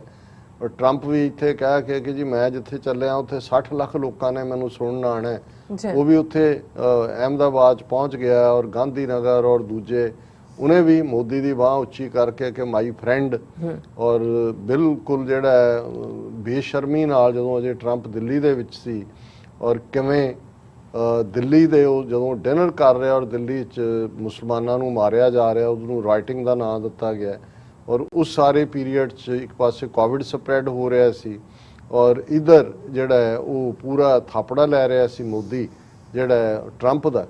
ਔਰ ਉਸ ਦਾ ਅਸੀਂ ਨਤੀਜਾ ਉਸ ਤੋਂ ਪਹਿਲਾਂ ਦੇਖ ਹੀ ਚੁੱਕੇ ਹਾਂ ਕਿ ਉਹ ਥਾਪੜਾ ਪਹਿਲਾਂ ਹਿਊਸਟਨ ਤੋਂ ਲੈ ਕੇ ਗਿਆ ਮੋਦੀ, ਔਰ ਉਸ ਤੋਂ ਪਹਿਲਾਂ DC 'ਚ ਵੀ। ਔਰ 5 ਅਗਸਤ 2019 ਨੂੰ ਆਈਨੀ ਗੁੰਡਾਗਰਦੀ ਕਰਕੇ ਕਸ਼ਮੀਰ ਦਾ, ਜੰਮੂ ਕਸ਼ਮੀਰ ਦਾ ਵਜੂਦ ਹੀ ਮਿਟਾ ਦਿੱਤਾ ਗਿਆ ਸੂਬੇ ਦੇ ਤੌਰ ਤੇ ਵੀ। ਔਰ ਆਰਟੀਕਲ 370 ਔਰ 35A ਜਿਹੜਾ ਉਹਨਾਂ ਦੀ ਕਨਸਟੀਟਿਊਸ਼ਨਲ ਕਮਿਟਮੈਂਟ ਸੀ, ਉਸ ਨੂੰ ਵੀ ਉਹਨਾਂ ਨੇ ਇੱਕ ਕਾਗਜ਼ ਅਮਿਤ ਸ਼ਾਹ ਫੜ ਕੇ ਆਂਦਾ ਹੈ ਔਰ ਕੁਝ ਮਿੰਟਾਂ ਦੇ ਵਿੱਚ ਰਾਜ ਸਭਾ ਦੇ ਵਿੱਚ ਉਹ ਸਾਰਾ ਹੀ ਕੰਮ ਕਸ਼ਮੀਰ ਦਾ ਮੁਕਾ ਦਿੱਤਾ ਜਾਂਦਾ ਹੈ। ਔਰ ਉਦੋਂ ਵੀ ਅਸੀਂ ਜਦੋਂ ਲਫ਼ਜ਼ ਆਈਨੀ ਗੁੰਡਾਗਰਦੀ ਕਿਹਾ, ਹਾਲਾਂ ਇੱਕ ਦੋ ਮੇਰੇ ਦੋਸਤਾਂ ਨੇ ਕਿਹਾ ਜੀ ਲਫ਼ਜ਼ ਇਹ ਤੁਸੀਂ ਨਵਾਂ ਘੜਿਆ, ਹੁਣ ਆਈਨ ਜ਼ਾਹਰ ਹੈ ਕਨਸਟੀਟਿਊਸ਼ਨ ਨੂੰ ਕਹਿੰਦੇ ਨੇ। ਔਰ ਮੈਂ ਕਿਹਾ ਜੀ ਇੱਕ ਗੁੰਡਾਗਰਦੀ ਗਲੀਆਂ 'ਚ ਹੁੰਦੀ ਹੈ, ਦਾਦੇ ਜਿਹੜੇ ਨੇ ਉਹ ਗੁੰਡਾਗਰਦੀ ਕਰਦੇ ਨੇ, ਪਰ ਜਦੋਂ ਤੁਹਾਡੇ ਕੋਲ ਮੈਜੋਰਿਟੀ ਹੈ ਔਰ ਤੁਸੀਂ ਕਿਸੇ ਵੀ ਇਸ਼ੂ ਦਾ ਹਾਂ ਜਾਂ ਨਾ, ਮੁਸਬਤ ਜਾਂ ਨਾ ਪੱਖੀ ਇਫੈਕਟ ਡਿਸਕਸ ਕਰਨ ਤੋਂ ਬਿਨਾਂ, ਪ੍ਰੋਪਰਲੀ ਮੌਕਾ ਦਿੱਤੇ ਬਿਨਾਂ, ਔਰ ਉਸ ਅਪਰ ਹਾਊਸ ਉਹਨਾਂ ਦੀ ਮੈਜੋਰਿਟੀ ਵੀ ਨਹੀਂ ਸੀ, ਔਰ ਤੁਸੀਂ ਉਸ ਐਬਸੋਲੂਟ ਮੈਜੋਰਿਟੀ ਜਿਹਨੂੰ ਬਰੂਟ ਮੈਜੋਰਿਟੀ ਕਿਹਾ ਜਾਂਦਾ ਹੈ ਉਹਦੇ ਥੱਲੇ ਕੋਈ ਵੀ ਤੁਸੀਂ ਪਾਸ ਕਰਾ ਲਓ ਔਰ ਉਹਨੂੰ ਕਹੋ ਜੀ ਕਾਨੂੰਨ ਅਸੀਂ ਉਡਾਤਾ, ਇਹ ਇਸ ਤੋਂ ਵੱਡੀ ਆਈਨੀ ਗੁੰਡਾਗਰਦੀ ਕੀ ਹੋ ਸਕਦੀ ਹੈ? ਵੀ ਇਸ ਤੋਂ ਵਧੀਆ ਹੋਰ ਕੋਈ ਲਫ਼ਜ਼ ਨਹੀਂ ਹੈ। ਮੈਜੋਰੀਟੇਰੀਅਨਿਜ਼ਮ ਤਾਂ ਇੱਕ ਆਨਰੇਬਲ ਲਫ਼ਜ਼ ਤੁਸੀਂ ਕਹਿੰਦੇ ਹੋ, ਹਾਲਾਂ ਉਹ ਵੀ ਗੁੰਡਾਗਰਦੀ ਹੁੰਦੀ ਹੈ ਕਿ ਤੁਸੀਂ ਬਹੁ ਗਿਣਤੀ ਤੁਹਾਡੀ ਹੈਗੀ ਆ, ਉਸ ਨੂੰ ਕਹੋ ਜੀ ਤੁਸੀਂ ਪਰਵਾਹ ਹੀ ਨਹੀਂ ਕਰਦੇ। ਹੁਣ ਗੱਲ ਬਹੁਤ ਵਾਰ ਜਦੋਂ 2002 ਚ ਮੋਦੀ ਔਰ ਅਮਿਤ ਸ਼ਾਹ ਨੇ ਗੁਜਰਾਤ 'ਚ ਕੀ ਕੀਤਾ ਇਹਦੀ ਹੁੰਦੀ ਹੈ, ਤੇ ਜਿਹੜੇ ਉਹਨਾਂ ਦੇ ਥੋੜੇ ਬਹੁਤ ਸੈਂਸੀਬਲ ਬੈਲੈਂਸਡ, ਭਾਵੇਂ ਇੰਡੀਅਨ ਨੈਸ਼ਨਲਿਸਟੀ ਕਿਸਮ ਦੇ ਜਿਹੜੇ ਥਿੰਕਰ ਸੀ, ਉਹਨਾਂ ਦਾ ਕਹਿਣਾ ਸੀ ਕਿ ਜੇ ਨਵੰਬਰ 84 ਨਾ ਹੁੰਦਾ ਤੇ ਫਿਰ 2002 ਨਹੀਂ ਸੀ ਹੋਣਾ, ਕਿਉਂਕਿ ਨਵੰਬਰ 84 ਚ ਜਦੋਂ ਗੁੰਡਾ ਭੀੜਾਂ ਰੂਲਿੰਗ ਪਾਰਟੀ ਨੇ ਸਟਰੀਟਸ ਦੇ ਉੱਤੇ ਛੱਡੀਆਂ ਔਰ ਸਿੱਖਾਂ ਦੀ ਨਸਲਕੁਸ਼ੀ ਕੀਤੀ ਔਰ ਫਿਰ ਕਿਸੇ ਦੀ ਅਕਾਊਂਟੇਬਿਲਟੀ ਨਹੀਂ ਹੋਈ, ਤੇ ਉਹਦਾ ਨਤੀਜਾ ਹੋਇਆ ਕਿ ਫਿਰ ਉਹਨਾਂ ਨੂੰ ਬੀਜੇਪੀ ਨੂੰ ਵੀ ਲੱਗਾ ਕਿ ਬਈ ਹੁਣ ਜੇ ਇੰਦਰਾ ਗਾਂਧੀ ਮਾਰ ਕੇ ਹਜ਼ਾਰਾਂ ਸਿੱਖਾਂ ਨੂੰ ਜਿਹੜਾ ਉਹ ਘੱਲੂਕਾਰਾ 84 ਕਰਕੇ ਫੇਮਸ ਬਣ ਸਕਦੀ ਹੈ, ਤੇ ਉਹਦਾ ਮੁੰਡਾ ਜਿਹੜਾ ਹਜ਼ਾਰਾਂ ਸਿੱਖਾਂ ਨੂੰ ਨਵੰਬਰ 84 ਚ ਮਾਰ ਕੇ ਉਹ 2/3 ਜਿਹੜੀ ਹੈ ਮੈਜੋਰਿਟੀ ਪਾਰਲੀਮੈਂਟ 'ਚ ਲਿਜਾ ਸਕਦਾ, ਤੇ ਅਸੀਂ ਮੁਸਲਮਾਨਾਂ ਨੂੰ ਮਾਰ ਕੇ, ਔਰ ਇਹ ਪੈਟਰਨ ਐਸਟੈਬਲਿਸ਼ ਹੋ ਗਿਆ। ਹੁਣ ਅੱਜ ਜਦੋਂ ਤੁਸੀਂ ਅੱਜ ਭਾਰਤੀ ਮੀਡੀਆ ਦਾ ਦੇਖੋ ਕਿ ਵੀ ਕੱਲ ਰਾਜ ਸਭਾ ਦੇ ਵਿੱਚ ਕੀ ਹੋਇਆ ਕਿ ਕਿਵੇਂ ਇਹਨਾਂ ਨੇ ਇੰਸ਼ੋਰੈਂਸ ਰਿਲੇਟਡ ਔਰ ਆਲਰੇਡੀ 28 ਕਾਨੂੰਨ 10 ਮਿੰਟ ਦੇ ਵਿੱਚ 28 ਬਿੱਲ ਕਾਨੂੰਨ ਬਣਾ ਦਿੱਤੇ, ਔਰ ਇੱਕ ਇੰਸ਼ੋਰੈਂਸ ਬਿੱਲ ਜਿਹਦੇ 'ਚ ਕਿ ਗਵਰਨਮੈਂਟ ਦਾ ਉਹਦੇ 'ਚ ਹਿੱਸਾ ਘਟਾ ਕੇ ਉਹੀ ਅੰਬਾਨੀ ਅਡਾਨੀ ਪਤੰਜਲੀ ਨੂੰ ਦੇਣ ਦੀ ਲਾਈਨ ਹੈ, ਉਹ ਵੀ ਉਹਨਾਂ ਨੇ ਜਦੋਂ ਪਾਸ ਕਰਾਉਣਾ ਚਾਹਿਆ, ਜ਼ਾਹਰ ਹੈ ਆਪੋਜੀਸ਼ਨ ਪਹਿਲਾਂ ਪੈਗਾਸਸ ਮਾਮਲੇ ਦੇ ਉੱਤੇ ਬਾਹਰ ਸੰਸਦ ਲਾ ਕੇ ਬੈਠੀ ਸੀ, ਫਿਰ ਖੇਤੀਬਾੜੀ ਕਾਨੂੰਨਾਂ ਦਾ ਵੀ ਮੁੱਦਾ ਸੀ, ਲੇਕਿਨ ਉਹਨਾਂ ਨੇ ਆ ਕੇ ਪਾਰਟਿਸਿਪੇਟ ਕੀਤਾ। ਲੇਕਿਨ ਜਿਸ ਤੇਜ਼ੀ ਨਾਲ ਇਹ ਇੰਸ਼ੋਰੈਂਸ ਜਿਹੜਾ ਅੰਬਾਨੀ ਅਡਾਨੀ ਨੂੰ ਅੱਗੋਂ ਵੇਚਣਾ ਚਾਹੁੰਦੇ ਨੇ ਮੁਲਕ ਨੂੰ, ਆਪੋਜੀਸ਼ਨ ਨੇ ਜ਼ਾਹਰ ਹੈ ਕਿ ਵੀ ਇਹ ਕਿਹਾ ਕਿ ਵੀ ਇਹਦੇ ਤੇ ਪਹਿਲਾਂ ਗੱਲ ਕਰੋ, ਜਿਹੜੀ ਇਹਦੇ ਤੇ ਡਿਸਕਸ ਕਰੋ। ਇਹਨਾਂ ਨੇ ਮਾਰਸ਼ਲ ਸੱਦ ਕੇ ਰਾਜ ਸਭਾ ਦੇ ਵਿੱਚ, ਔਰ ਹੁਣ ਈਵਨ ਆਪੋਜੀਸ਼ਨ ਦੇ ਲੀਡਰ ਰਾਹੁਲ ਗਾਂਧੀ ਉਹਨਾਂ ਨੇ ਕਿਹਾ ਜੀ ਮਾਰਸ਼ਲ ਨਹੀਂ, ਬਾਹਰਲੇ ਗੁੰਡੇ ਰਾਜ ਸਭਾ ਦੇ ਵਿੱਚ ਜਿਹੜੇ ਮੈਂਬਰ ਪਾਰਲੀਮੈਂਟ, ਔਰਤਾਂ ਵੀ, ਬੀਬੀਆਂ ਵੀ ਕਿਸੇ ਹੱਥ ਤੇ ਸੱਟ ਲੱਗੀ ਹੈ ਜਿਵੇਂ ਉਹਨਾਂ ਨੂੰ, ਔਰ ਉਹ ਹਾਲਾਂਕਿ ਅੰਦਰੂਨੀ ਜਿਹੜੀ ਕਾਰਵਾਈ ਹੁੰਦੀ ਹੈ ਉਹਦੀ ਵੀਡੀਓ ਬਾਹਰ ਨਹੀਂ ਆ ਸਕਦੀ, ਪਰ ਇਹਨਾਂ ਨੇ ਫਿਰ ਇਹ ਦੱਸਣ ਦੇ ਲਈ ਵੀ ਹੁਣ ਅਸੀਂ ਸਾਡੇ ਗੁੰਡੇ ਸਿਰਫ ਗਲੀਆਂ 'ਚ ਨਹੀਂ ਹੈ, ਅਸੀਂ ਪਾਰਲੀਮੈਂਟ 'ਚ ਵੀ ਕੁੱਟਾਂਗੇ ਉਹਨਾਂ ਨੂੰ ਜਿਹੜੇ ਵਿਰੋਧ ਕਰਦੇ ਨੇ। ਉਹਦੀ ਅੰਦਰਲੀ ਕਵਰੇਜ ANI ਨੂੰ ਵੀ ਦੇ ਦਿੱਤੀ, ਜਿਹੜੇ ਉਹਨਾਂ ਦੇ 3-4 ਗੋਦੀ ਮੀਡੀਆ ਚਲਾ ਰਿਹਾ, ਔਰ ਰੌਲਾ ਹੁਣ ਅੱਜ ਤੁਸੀਂ ਇਹ ਦੇਖੋਗੇ ਕਿ ਲੋਕਤੰਤਰ ਕੀ ਹੱਤਿਆ ਹੋ ਗਈ, ਜਮਹੂਰੀਅਤ ਦਾ ਕਤਲ ਹੋ ਗਿਆ, ਇਹ ਸਾਰੀਆਂ ਖਬਰਾਂ ਆਈਆਂ, ਇਹੀ ਆਪੋਜੀਸ਼ਨ ਨੇ ਵੀ ਕਿਹਾ। ਹੁਣ ਅੱਜ ਹਾਲਤ ਇਸ ਹੱਦ ਤੱਕ ਪਹੁੰਚੀ, ਜੇ ਉਸ ਆਈਨੀ ਗੁੰਡਾਗਰਦੀ ਜਿਹੜੀ ਅਮਿਤ ਸ਼ਾਹ ਨੇ ਇਸੇ ਰਾਜ ਸਭਾ 'ਚ 5 ਅਗਸਤ 2019 ਨੂੰ ਕੀਤੀ, ਉਦੋਂ ਦੇਸ਼ ਦੀਆਂ ਮੇਨ ਸਟ੍ਰੀਮ ਪਾਰਟੀਆਂ ਨੂੰ ਵੀ ਇਹ ਲੱਗਦਾ ਕਿ ਵੀ ਨਹੀਂ, ਔਰ ਉਹਨਾਂ ਦਾ ਇੱਕ ਮਾਧਵ ਹੈਗਾ RSS ਦਾ ਜੋ ਇੱਕ ਪ੍ਰਿੰਟ ਦੇ ਉੱਤੇ ਬੈਠਾ ਇੰਟਰਵਿਊ ਦੇ ਰਿਹਾ ਸੀ, ਉਹਨੇ ਕਿਹਾ ਜੀ ਆਰਟੀਕਲ 370 ਤੋਂ ਬਾਅਦ ਜੰਮੂ ਕਸ਼ਮੀਰ 'ਚ ਮਾੜਾ ਮੋਟਾ ਪ੍ਰੋਟੈਸਟ ਹੋਇਆ, ਇੰਡੀਆ 'ਚ ਤਾਂ ਕਿਸੇ ਨੇ ਨਹੀਂ ਕੀਤਾ।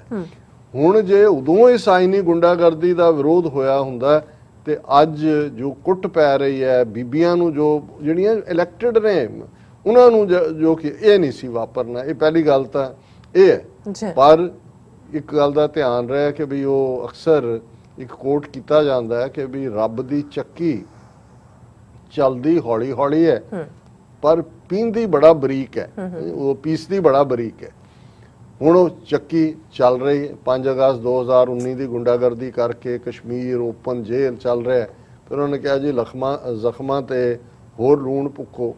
5 ਅਗਸਤ 2020 ਨੂੰ ਉਹਨੇ ਕਿਹਾ ਜੀ ਰਾਮ ਮੰਦਰ, ਉਹਦਾ ਸ਼ਿਲਾਨਿਆਸ ਮੋਦੀ ਨੇ ਕਰਨਾ, ਉਹਨੂੰ ਆਪਣਾ ਹੀ ਮੰਦਰ ਬਣਾ ਰਿਹਾ, ਉਹ ਕਰ ਰਿਹਾ। ਹੁਣ ਵੀ ਤੁਸੀਂ ਇਹਨਾਂ ਦਾ ਹੰਕਾਰਿਆਪਨ ਦੇਖੋ ਕਿ ਈਵਨ ਹੁਣ ਜਦੋਂ ਅਗਸਤ ਆਇਆ ਉਹ ਮੋਦੀ ਕਹਿ ਰਿਹਾ ਦੇਖੋ ਸੈਲੀਬ੍ਰੇਟਰੀ ਸਪਿਰਿਟ, ਉਹਨੂੰ ਟੋਕੀਓ 'ਚ ਜਿਹੜੇ ਮਾੜਾ ਮੋਟਾ ਵਿਚਾਰੇ ਸਪੋਰਟਸਮੈਨ ਨੇ ਮਿਹਨਤ ਉਹਨੂੰ ਵੀ ਉਹਦੇ ਨਾਲ ਜੋੜਿਆ।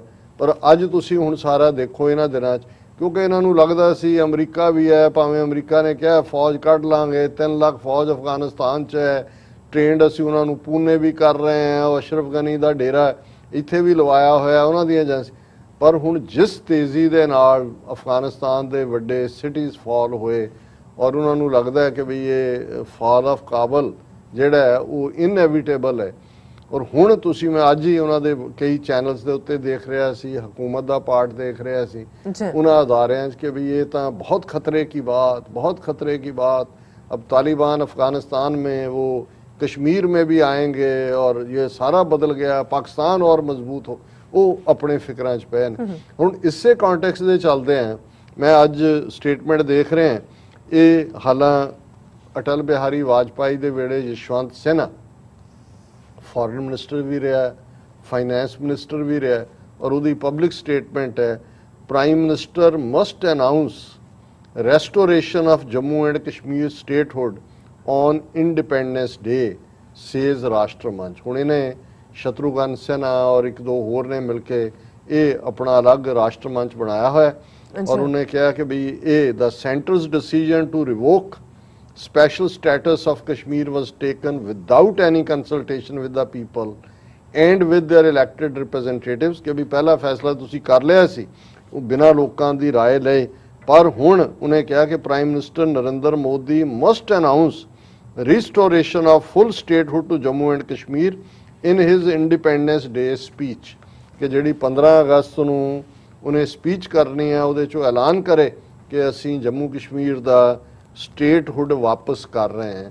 ਹੁਣ ਇਹ ਦੱਸ ਰਿਹਾ ਹੈ ਕਿ ਵੀ ਕਰੰਟ ਕੀ ਚੱਲ ਰਿਹਾ ਹੈ। ਇਸੇ ਤਰ੍ਹਾਂ ਅਭਿਸਾਰ ਗੁਪਤਾ, ਅਭਿਸਾਰ ਸ਼ਰਮਾ ਬਹੁਤ ਵੱਡਾ, ਉਹ ਪਹਿਲਾਂ ਜਰਨਲਿਸਟ ਸੀ, ਹੁਣ ਆਪਣਾ YouTube ਚੈਨਲ ਚਲਾ ਰਹੇ ਨੇ, ਉਹਨੇ ਪੂਰਾ ਅੱਜ 15 ਮਿੰਟ ਦਾ ਕਿਹਾ ਵੀ ਇਹ भी खतरा है, देखो तालिबान ने उसको मारा, जर्नलिस्ट को मार दिया था, भारत के लिए बड़ा खतरा कश्मीर में भी, और ये वो पूरा अब घबराने की बात, क्या प्रबंध होगा। यानी ये है भी ਜਿਹਨੂੰ ਤੁਸੀਂ ਕਹੋ ਕਿ ਵੀ ਇੱਕ ਵੇਵ ਆਫ ਫੀਅਰ ਔਰ ਕਸ਼ਮੀਰੀਆਂ ਦੀ ਰੈਜ਼ਿਸਟੈਂਸ। ਹੁਣ ਇੱਕ ਪਾਸੇ ਤਾਂ ਭਾਰਤ ਦੀ ਨੀਤੀ 3 ਡਰਟੀ ਡੀਜ਼ ਜੋ ਜੰਮੂ ਕਸ਼ਮੀਰ 'ਚ ਕਰ ਰਹੇ ਸੀ, ਕਿ ਕਿਵੇਂ ਉਹਨਾਂ ਨੇ ਡੀਲਿਮਿਟੇਸ਼ਨ ਦੇ ਲਈ ਡੋਮਿਸਾਈਲ ਜਾਲੀ ਦਿੱਤੇ ਔਰ ਇਹ ਕਿਹਾ ਜੀ ਕਿ ਪ੍ਰਾਪਰਟੀਆਂ ਔਰ ਪਲਾਟ ਖਰੀਦੋ। ਇਹ ਉਹਨਾਂ ਦੀ ਮੀਡੀਆ ਦੀ ਰਿਪੋਰਟ ਹੈ, only 2 outsiders buy property in Jammu and Kashmir post article 370 abrogation government in parliament. ਹੁਣ इंडियन गवर्नमेंट पार्लियामेंट च कहती है कि only 2 persons have purchased as many properties in Jammu and Kashmir since 2019 when article 370 was abrogated। उन्होंने कहा जी as per information सानू मिली है सिर्फ 2 ਬੰਦਿਆਂ ਨੇ, ਇਹ ਸਾਰੀ ਜੰਮੂ ਕਸ਼ਮੀਰ ਸੂਬੇ 2 ਬੰਦਿਆਂ ਨੇ। ਇਹਦਾ ਮਤਲਬ ਇਹ ਹੈ ਕਿ ਜਿਵੇਂ ਰਜਿਸਟ ਕਰ ਰਹੇ ਨੇ ਕਸ਼ਮੀਰੀ, ਉੱਥੋਂ ਖਬਰ ਉਹਨਾਂ ਨੂੰ ਪਹੁੰਚ ਗਈ ਕਿ ਵੀ ਇੱਥੇ ਪ੍ਰਾਪਰਟੀ ਲੈ ਤਾਂ ਲਓਗੇ, ਮੁੜ ਕੇ ਉੱਥੋਂ ਆਣਾ ਮੁਸ਼ਕਲ ਹੈ, ਆਣਾ ਨਹੀਂ ਜੀ, ਮਤਲਬ ਲੱਭਣਾ ਹੀ ਨਹੀਂ ਹੈ ਵੀ ਉਹ ਪ੍ਰਾਪਰਟੀ 'ਚ ਦੱਸਣ ਵਾਲਾ ਵੀ ਕੋਈ ਨਹੀਂ ਹੋਣਾ ਵੀ ਉਹਦੇ ਨਾਲ ਕੀ ਵਾਪਰਿਆ। ਔਰ ਕੱਲੀ ਇਹੀ ਨਹੀਂ ਕਿ ਵੀ ਇਹ ਉੱਥੇ ਜਿਹੜਾ ਉਹ ਨਹੀਂ ਲੈ, ਈਵਨ ਇਹਨਾਂ ਦੀ ਮੰਤਰੀ ਮਿਨਿਸਟਰ ਹੈ ਮੋਦੀ ਗਵਰਨਮੈਂਟ ਦੇ ਵਿੱਚ ਮੀਨਾਕਸ਼ੀ ਲੇਖੀ, ਇਹ ਉਹੀ ਹੈ ਜਿਹੜੀ ਜਿਹਨੇ ਕਿਸਾਨਾਂ ਨੂੰ ਮਵੇਸ਼ੀ ਕਿ ਕੀ ਲਫ਼ਜ਼ ਉਹਨਾਂ ਨੇ ਇਸਤੇਮਾਲ ਕੀਤਾ ਸੀ, ਬਾਅਦ 'ਚ ਮਾਫੀ ਵੀ ਮੰਗੀ। ਹੁਣ ਉਹ ਪਾਰਲੀਮੈਂਟ 'ਚ ਖਲੋ ਕੇ ਕਹਿ ਰਹੀ ਹੈ ਆਪਣੇ ਬਿਆਨ 'ਚ ਕਿ ਜਿਵੇਂ ਕਰੋਨਾ ਮਹਾਮਾਰੀ ਤੋਂ ਬਾਅਦ ਮਜ਼ਦੂਰ ਆਪਣੇ ਪਿੰਡਾਂ ਤੋਂ ਵਾਪਸ ਸ਼ਹਿਰਾਂ 'ਚ ਆ ਗਏ, ਇਹ ਕਸ਼ਮੀਰੀ ਪੰਡਤ ਆਪਣੇ ਕਸ਼ਮੀਰ ਕਿਉਂ ਨਹੀਂ ਜਾਂਦੇ। ਹੁਣ ਜਿਹੜੇ ਉਹਨਾਂ ਨੂੰ ਬਿਠਾਇਆ ਹੋਇਆ ਲਿਆ ਕੇ, ਔਰ ਇਹ ਸੀ ਕਿ ਜੇ ਅਸੀਂ ਹੁਣ ਇੱਕ ਪਾਸੇ ਤਾਂ ਕਹਿ ਰਹੇ ਨੇ ਜੀ ਹਾਲਾਤ ਨਾਰਮਲ ਹੋ ਗਏ, ਬਿਲਕੁਲ ਠੀਕ ਆ, ਉਹ ਮਿਹਣਾ ਮਾਰ ਰਹੀ ਹੈ ਪਾਰਲੀਮੈਂਟ 'ਚ ਖਲੋ ਕੇ ਉਹਨਾਂ ਦੀ ਮਿਨਿਸਟਰ ਕਿ ਕਸ਼ਮੀਰੀ ਪੰਡਤ ਜਾਂਦੇ ਕਿਉਂ ਨਹੀਂ। ਉਹਨਾਂ ਨੂੰ ਨਜ਼ਰ ਆ ਰਿਹਾ ਉੱਥੇ ਬੈਠੇ ਨੇ, ਉਹ ਪੰਜਾਬੀ 'ਚ ਕਹਿੰਦੇ ਨੇ ਪਤੰਦਰ ਡੀਕਦੇ ਨੇ ਤੁਹਾਨੂੰ। ਸੋ ਅਸੀਂ ਸਮਝਦੇ ਹਾਂ ਕਿ ਵੀ ਇਹ ਅਜੇ ਚੱਲ ਹੀ ਰਿਹਾ ਸੀ, ਇਹ ਤਾਂ ਅਜੇ ਤੱਕ ਤਾਂ ਕਸ਼ਮੀਰੀਆਂ ਦੀ ਆਪਣੀ ਰੈਜ਼ਿਸਟੈਂਸ ਨੇ। ਉੱਥੇ ਸਿਰਫ 2 ਬੰਦਿਆਂ ਨੇ ਪ੍ਰਾਪਰਟੀ 2 ਸਾਲਾਂ 'ਚ ਖਰੀਦੀ ਔਰ ਉਹਨਾਂ ਦੀ ਮੀਨਾਕਸ਼ੀ ਲੇਖੀ ਕਹਿ ਰਹੀ ਹੈ ਵੀ ਇਹ ਜਾਂਦੇ ਕਿਉਂ ਨਹੀਂ ਕਸ਼ਮੀਰੀ ਪੰਡਤ। ਉਹਨਾਂ ਨੂੰ ਵੀ ਪਤਾ ਹੈ ਉੱਥੇ ਜ਼ਮੀਨੀ ਹਕੀਕਤ ਕੀ ਹੈ, ਤੇ ਹੁਣ ਉਹਨਾਂ ਨੂੰ ਇਹ ਡਰ ਖਾ ਰਿਹਾ ਹੈ ਕਿ ਭਾਈ ਇਹ ਤਾਲਿਬਾਨ ਜਿਹੜੇ ਨੇ ਆ ਗਏ ਤੇ ਕਸ਼ਮੀਰ 'ਚ ਵੀ ਆਣਗੇ, ਅਲਟੀਮੇਟਲੀ ਉਹਨਾਂ ਨੇ ਵਿਹਲੇ ਤਾਂ ਬਹਿਣਾ ਨਹੀਂ। ਹੁਣ ਹੋਰ ਤਾਂ ਉਹਨਾਂ ਨੇ ਕਰਨਾ ਕੀ ਹੈ। ਉਹ ਜਿਵੇਂ ਉਹ ਕਿਸੇ ਨੇ ਫੌਜੀ ਨੂੰ ਪੁੱਛਿਆ ਕਿ ਫੌਜੀਆ ਲੜੇਗਾ, ਉਹ ਕਹਿੰਦਾ ਹੋਰ ਕੰਮ ਕੀ ਹੈ। ਸੋ ਇਹ ਤਾਲਿਬਾਨ ਤਾਂ ਉਹਨਾਂ ਦਾ ਕੰਮ ਹੀ ਲੜਨਾ, ਹੁਣ ਉਹਨਾਂ ਨੇ ਤਾਂ ਵਾਰ ਹਾਰਡਡ ਨੇ ਉਹ, ਔਰ ਜਦੋਂ ਇਹ ਧੱਕਾ ਕਰ ਰਹੇ ਨੇ ਔਰ ਜ਼ਾਹਰ ਹੈ ਉਹਨਾਂ ਦੀ ਇਨਸਪੀਰੇਸ਼ਨ ਜਿੱਥੋਂ ਨਿਕਲਦੀ ਹੈ ਉਹਦੇ ਥੱਲੇ ਉਹਨਾਂ ਨੇ ਇਹਨਾਂ ਨੂੰ ਚੈਲੰਜ ਕਰਨਾ। ਔਰ ਕਲੋਜ਼ਿੰਗ ਦੇ ਵਿੱਚ ਅਸੀਂ ਜਿਵੇਂ ਕਬੀਰ ਸਾਹਿਬ ਦੀ ਬਾਣੀ ਦੇ ਉੱਤੇ ਵਿਚਾਰ ਕਰਦੇ ਹਾਂ ਜੀ, 2 ਸ਼ਲੋਕ ਉਹਨਾਂ ਦੇ ਅਸੀਂ ਅੱਜ ਦੀ ਵਿਚਾਰ ਲਈ ਚੁਣੇ ਨੇ। ਅੰਗਰੇਜ਼ੀ 'ਚ ਜਿਹਨੂੰ ਟੀ ਲਫ਼ਜ਼ ਕਹਿੰਦੇ ਨੇ, ਔਰ ਇਹ ਦੋਨੋਂ ਲਫ਼ਜ਼ ਟੈਂਕਾ ਔਰ ਠੱਠਾ ਜੀ, ਪੰਜਾਬੀ ਦੇ ਨੇ ਅਲਫਾਬੈਟ ਦੇ। ਔਰ ਕਿਉਂਕਿ ਅੰਗਰੇਜ਼ੀ ਦੇ ਵਿੱਚ ਤਾਂ ਠੱਠਾ ਬਣਾਉਣ ਦੇ ਲਈ TH ਬਣਾਇਆ ਜਾਂਦਾ ਹੈ, ਤਾਂ ਇੱਥੇ ਜਿਹੜਾ ਟੈਂਕੇ ਦੇ ਨਾਲ ਹੈ ਕਿ ਬਿਕਟ ਘਾਟ ਘਟ ਮਾਹੀ, ਖੋਲ ਕਪਾਟ ਮਹਿਲ ਕੇ ਨਾ ਜਾਹੀ, ਦੇਖ ਅਟਲ ਟਲ ਕਤੈ ਨਾ ਜਾਵਾ, ਰਹਿ ਲਪਟ ਘਟ ਪਰਚੋ ਪਾਵਾ। ਕਿ ਟੈਂਕਾ ਲਫ਼ਜ਼ ਇਹ ਦੱਸਦਾ ਹੈ ਕਿ ਰੱਬ ਤੇ ਰਸਤੇ ਤੇ ਤੁਰਨਾ ਵਿਕਟ ਹੈ, ਬਹੁਤ ਡਿਫਿਕਲਟ ਹੈ, ਔਕੜਾਂ ਭਰਪੂਰ ਹੈ।